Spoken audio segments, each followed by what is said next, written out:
Did you know that Bitcoin is the best performing asset of the last decade?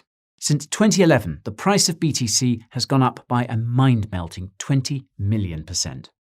That's a 200,000x return on investment for anyone who bought back then.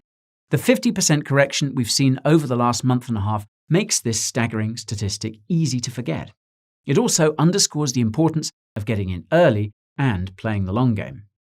Bitcoin isn't the only cryptocurrency that's seen such impressive gains either. There are dozens of cryptos that have yielded similarly high returns for their ICO investors. Now today I'm going to review a few of these top performing crypto ICOs, why they perform so well, and how you can use this knowledge to increase your chances of finding the next Bitcoin.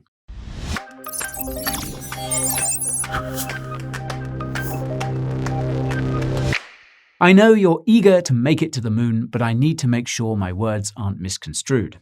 Nothing you're about to hear can be classified as a financial or investment suggestion. Everything in this video is for educational purposes only, so don't ape into any cryptos I mention. If you have no idea what's going on, my name is Guy and I research crypto from dusk till dawn. The Coin Bureau is where I tell you everything I know. Videos about coins, tokens, news, reviews, market moves, and such. I focus on the facts and try not to raise your expectations too much. If you're sick of Moonboy hype, subscribe to the channel and ping that notification bell to get the highest quality crypto content from this site.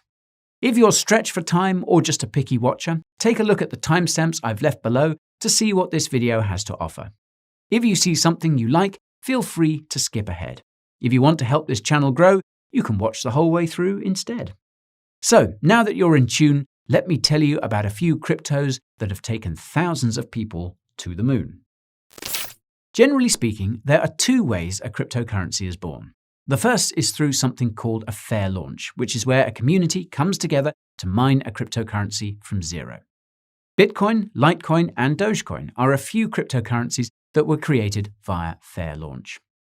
As you might have guessed, fair-launched cryptocurrencies tend to do quite well in terms of price. Now, unfortunately, fair-launched cryptos are hard to find these days, and they also have a lower likelihood of surviving in today's competitive environment.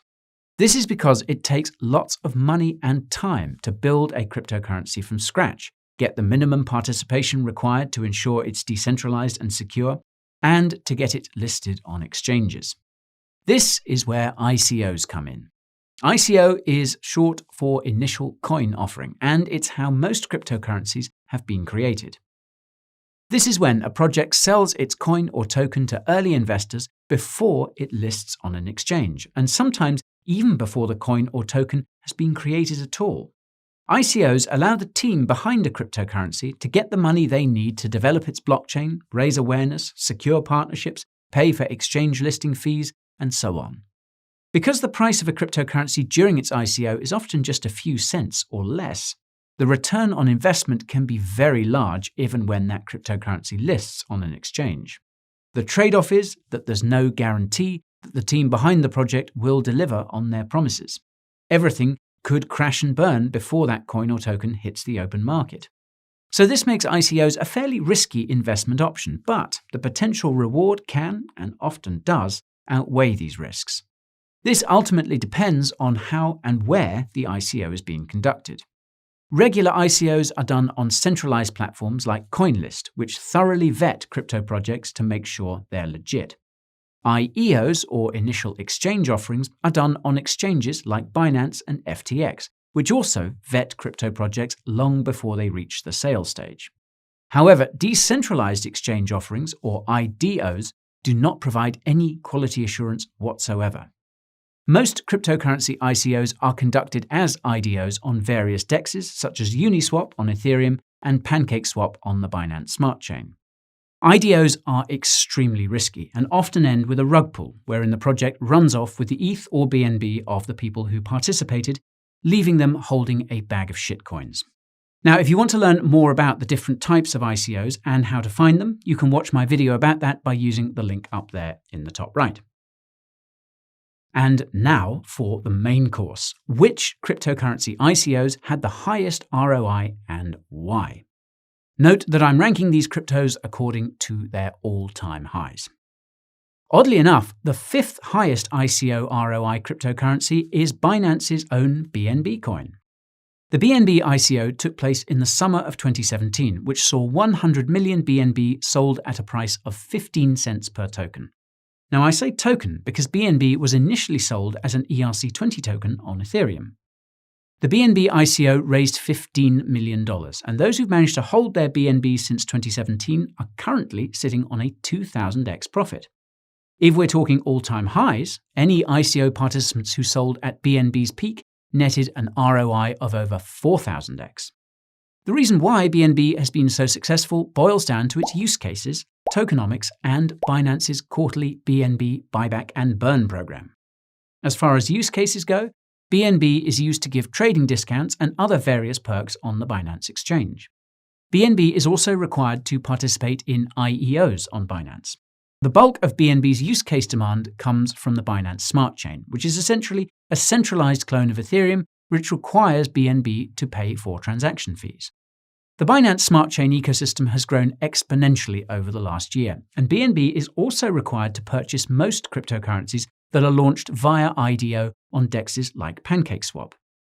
In terms of tokenomics, BNB had an initial supply of 200 million, which was also its maximum supply. Now, if you recall the figure I mentioned a few moments ago, this means 50% of BNB's supply was sold to regular investors. BNB's total supply has been shrinking every quarter ever since Binance began its quarterly BNB buyback and burn program. This is where Binance takes a cut of all the trading fees on its platform each quarter to buy back and burn BNB. This creates an excessive amount of buying pressure for BNB at the end of every quarter, and the reduction in supply means the remaining BNB goes up in value. Some would say this borders on price manipulation, but it's a common tactic used by just about every cryptocurrency exchange that has its own token. You can learn more about exchange tokens by using that handy link up there in the top right. The fourth highest ICO ROI seems to be NEO. The first NEO ICO took place in the fall of 2015 when the project was still known as AntShares. This saw 17.5 million NEO sold for just over 550 grand. This works out to an ICO price of around 3.2 cents. Those who have hodled their NEO since then could trade it in today for a 1,000x return on investment. The ones who sold their NEO at or near the peak during the last crypto bull run secured a solid 5,000x ROI. The caveat here is that NEO's first ICO seems to have been limited to institutional investors and high net worth individuals. Regular retail investors were able to buy NEO during its second ICO in the fall of 2016, and this sale raised over $4.5 million in exchange for 22.5 million NEO. That's about 18 cents per NEO. Now, unfortunately for these folks, they're only in 200x profit at the moment, and any sellers in January 2018 banked a mere 1,000x profit. Truly a crying shame. Now, NEO is known as being the Chinese Ethereum, and I reckon that just about sums up the project. The primary difference between the two is that NEO has its own gas token that's used to pay network fees, whereas Ethereum just uses ETH.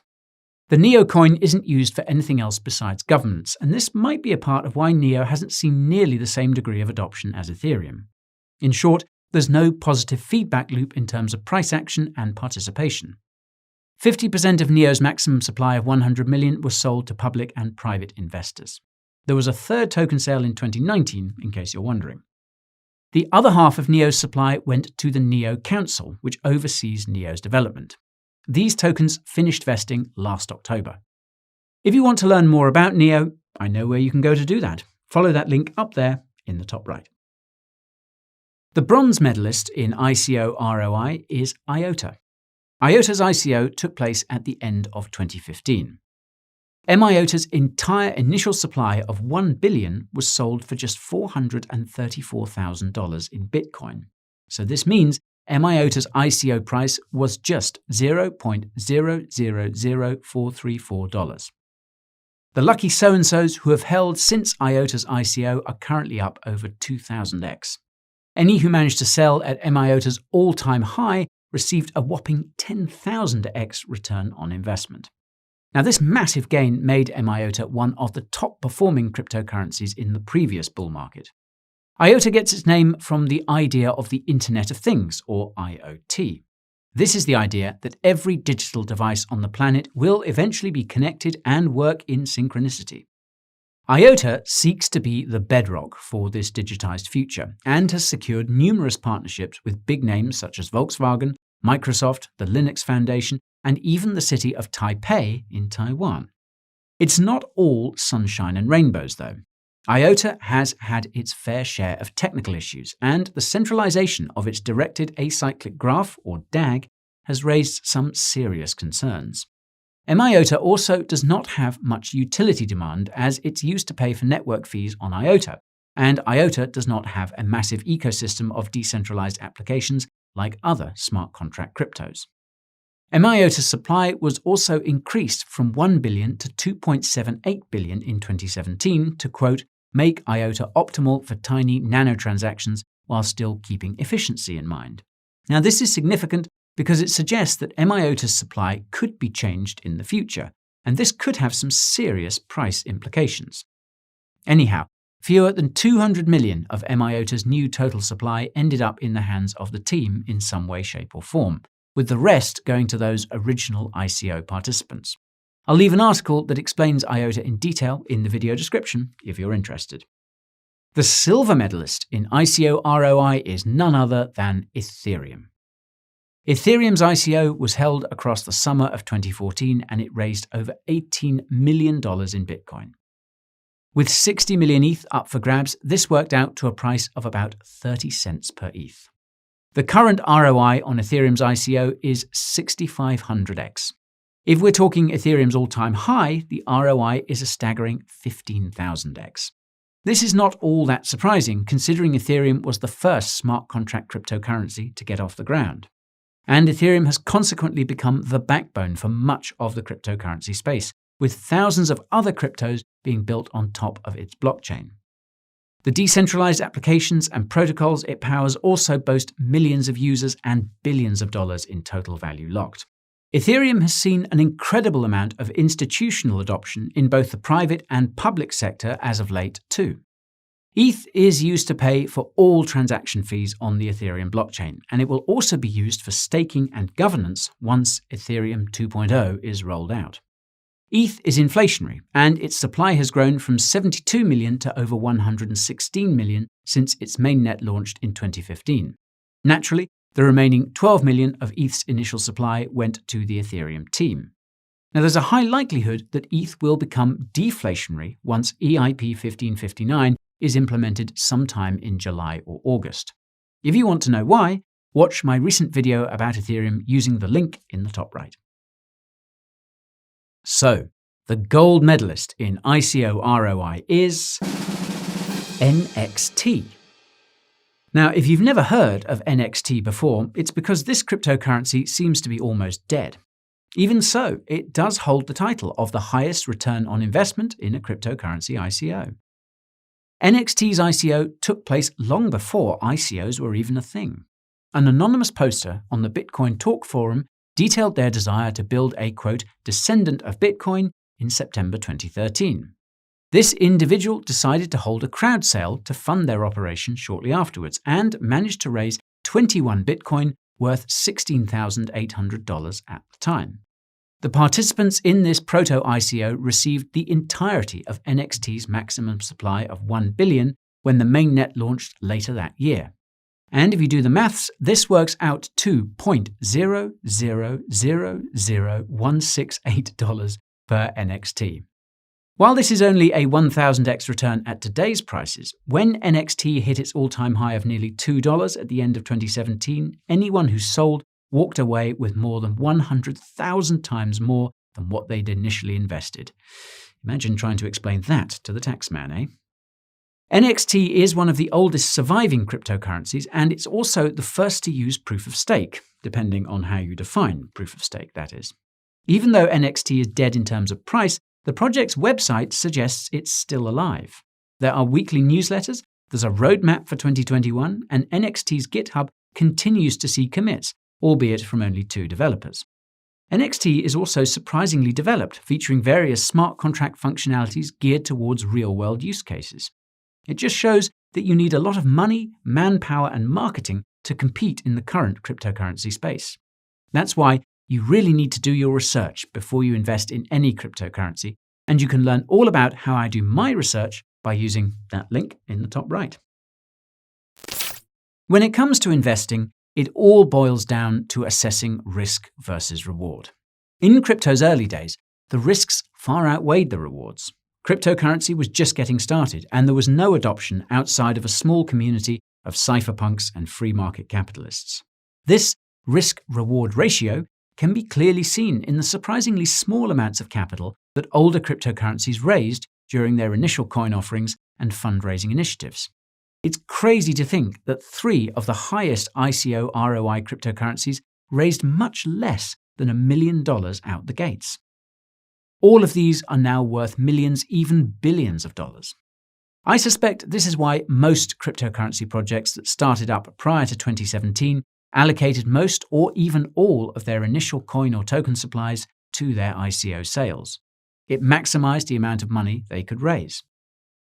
Now, this conveniently meant that there were usually no teams, non-profits, or VC investors constantly selling their share of a crypto onto the market, suppressing its price. This is in stark contrast to the ICOs we see today, which rarely allocate more than a few % of their initial supplies to public sales. I reckon that's probably because today's crypto projects know that the risk-reward ratio has shifted towards more reward since the last bull market, thanks to individual and institutional adoption. Unfortunately, this also means that the reward for most of the ICOs we see today is much smaller than the ICOs of the past. The constant selling by the big interests behind the scenes doesn't help either. The reality is that most of those early ICO investors probably sold way too early to realize any of the gains I described in this video. You could argue that some of these investors would have been better off holding on to their BTC rather than investing in an altcoin, but in my mind, the trade-off is no different for ICOs today. While you may not be using BTC to purchase new coins or tokens, the money you're using could potentially go a lot further by investing in an existing cryptocurrency instead. In other words, there is still an opportunity cost because you're not just giving up the money today. You're giving up what that money could have been tomorrow if you had invested it somewhere else. All the cryptocurrencies I covered today took years to reach their current prices, and this sort of patience is not exactly characteristic of the average crypto investor. Case in point, most ICOs that unlock their crypto in a month will see hundreds of thousands of participants, whereas those that demand you wait a year or more seldom see more than a few thousand. If you truly believe that cryptocurrency is the future, then you should have no qualms about waiting for that payday.